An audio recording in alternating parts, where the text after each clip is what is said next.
നിർഭയത്വവും അതുപോലെ സമാധാനവും സുരക്ഷിതത്വവും ഏതെങ്കിലും നാട്ടിൽ തകർന്നാൽ അത് പുനഃസ്ഥാപിക്കാനുള്ള പ്രയത്നത്തിൽ ഏർപ്പെടേണ്ട ബാധ്യത വിശ്വാസികൾക്കുണ്ട്. വമാ ലക്കും ലാ തുഖാതിലൂന ഫീ സബീലില്ലാഹി വൽ മുസ്തദഅഫീന മിനർ റിജാലി വൻ നിസാഇ വൽ വിൽദാൻ.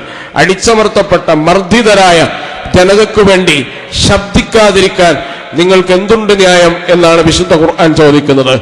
നമസ്കാരത്തെ പോലെ, പരിശുദ്ധ റമദാനിലെ നോമ്പ് പോലെ, നമ്മുടെ ഹജ്ജ് കർമ്മം പോലെ, ഉംറ പോലെ നമുക്ക് ഏറ്റവും പുണ്യകരമായ പ്രവൃത്തിയാണ് നിർഭയത്വം നഷ്ടപ്പെട്ട ജനതയ്ക്ക് നിർഭയത്വം തിരിച്ചു നൽകുക എന്ന് പറയുന്ന പ്രവർത്തനം വിശ്വാസിയുടെ വിശ്വാസത്തിന്റെ ഭാഗമാണ്.